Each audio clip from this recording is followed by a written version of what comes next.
It's 2024 and there's probably something like a breathing app out there that charges you monthly dependent on how many breaths you take and how deep they are, right? Yeah, don't give anybody any ideas here. But seriously, the point is literally everything is a subscription today. And from a company's point of view, that totally makes sense as you have a steady revenue flow with which you can plan and calculate better, and you can certainly make way more money off your customers compared to a more traditional buy it and own it strategy. After all, for most consumers, $9.99 a month does sound way better than $200 upfront for some kind of software, right? And that won't change in the foreseeable future. It's just the way it is, if you like it or not. The problem is that most people, including myself, greatly underestimate the amount of money they regularly spend on various subscriptions. As for the US, according to a recent study, the average adult spends a whopping $219 a month on subscriptions.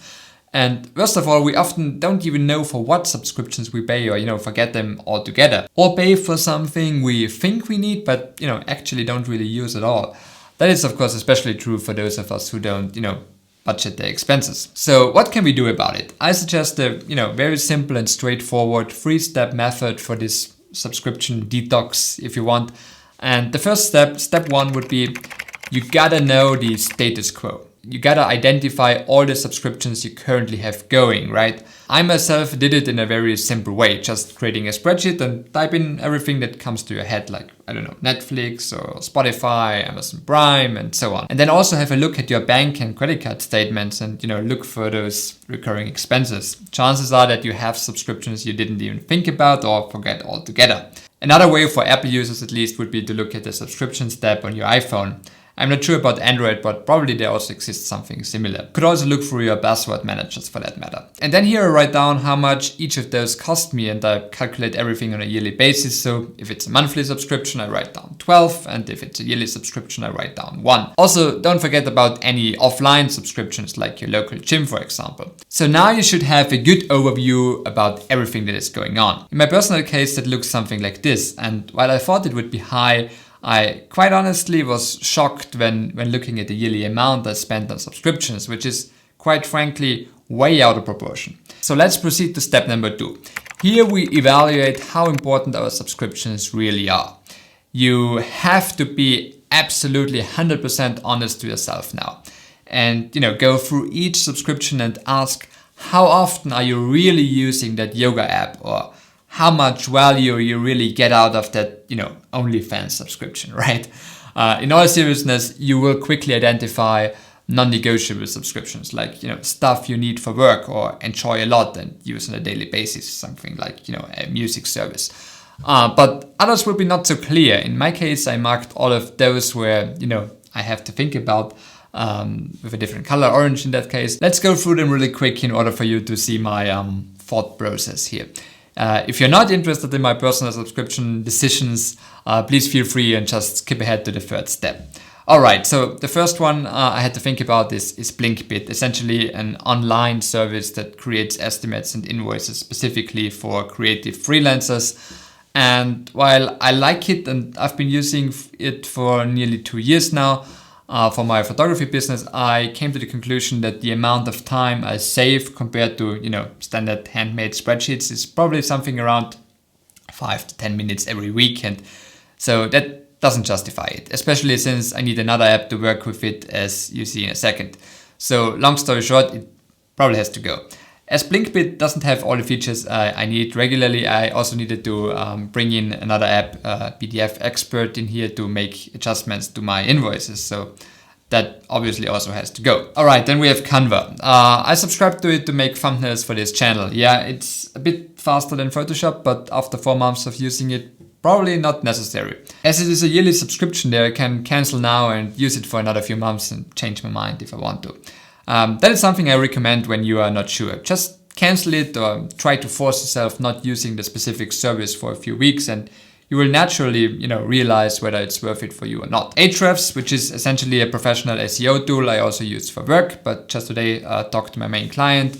I use it for, and we came to the conclusion that there's really not that much value we get out of it, and it costs me way too much for that little hardly quantifiable gain. So I'm gonna cancel it today. GeForce Now, well, I tried it several times because I wanted to have that clean desk with just my MacBook and studio display, no consoles, but nope, it still lags, pun intended here, it still lags behind physical hardware. So I will keep my Xbox Series S and get rid of GeForce Now. Headspace, well, Headspace. So it is a meditation app with guided meditation. And I've done a similar review of my subscriptions 1 or 2 years ago. And even back then, I had to admit that I hardly use it, even though it, of course, is a great thing, right? And so I said, well, Simon, meditation is good for you, so you should keep this. So now I paid for another year, and I think I opened the app once or twice over the last 12 months. So yeah.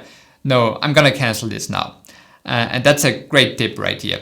If in doubt, always cancel. When you have to think about whether you'll use it, need it, you don't. Be brutally honest to yourself here. Think like a business. If something is not used, let it go. New York Times, pretty much same scenario. Don't have enough time to make it worth. Besides, I also read local newspaper here in Austria. So yeah, I tried to cancel it a while ago, but they talked me into a special offer, and in the end I gave in. I'm really bad at saying no, it seems, but yeah. Now I will cancel it, whatever good of an offer they present. Which leads me to our third step here. Cancel, downgrade or optimize. And that's exactly the framework I'd follow here. Every subscription you're doubtful about in the previous step gets this treatment. Either cancelling, downgrading to a tier that still works for you if available, or optimizing, which could be switching to a buy once product if possible, or to a cheaper service, or just do things in a different manner altogether. Like instead of your meditation app, you could find guided meditation for free on YouTube, right? You get the idea. But in doubt, I'd almost always cancel right away, because as I said earlier, the fact that you think about whether you really need it or really enjoy it means that you don't. Otherwise, you'd know. It's easy as that. And besides, if you are wrong and 3 months down the line, you come to the conclusion that you do really need, do miss that Disney Plus subscription because of that one show you love to watch, you can obviously resubscribe in an instant, right? But you save the money in the months before. As for canceling in itself, be prepared that there will be some resistance, right? They will offer retention offers, some more, forcefully and some less, but most of the time they won't just let you go. So my tip would be to, before you hit that cancel button, know what the desired outcome would be. If you want to cancel because of the reasons we spoke about, do that. Be strong regardless of what they throw at you. And yeah, they can be tough looking at you, New York Times. As a second option, threatening a cancellation can also work as at least a temporary price reduction when you accept one of the offers. That might be an idea when you absolutely love or need a subscription, but the price is just a bit too high for you at the moment. But please don't be a jerk and overdo that all the time. So in summary, first make sure that you have an overview of all your subscriptions. Write all of them down, don't forget any, and of course also add each new subscription to that spreadsheet, right? Then regularly assess which ones you actually don't use that much, don't enjoy as much as you thought, and which ones are too expensive as well. Brutal honest is paramount here. Yes, we know that the fitness app would be good for your health, but when you just haven't used it for the last 3 years, you probably won't anytime soon. And that doesn't only hurt your physical health, but also your financial health, right? And then for all those questionable services, either cancel them or at least find a way to make it cheaper or optimize it, right? Also very important, be mindful with each new subscription in the first place. Don't be fooled by small monthly fees, but rather look at the bigger yearly picture or multi-year picture even.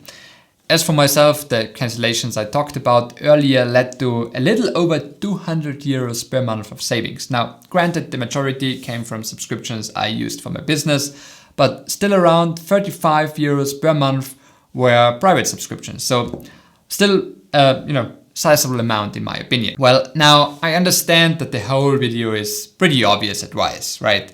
But I also think that 90% of people pay way more than they think they do or they would like to do. So I guess it is relevant, and maybe it's just a reminder. And if it's one thing you take away from this video is go ahead and make a list of all your subscriptions. I bet you will surprise yourself. Well, that's it for today. I hope you liked the video, and I also hope that you have a wonderful day, a wonderful week, whatever. Cheers.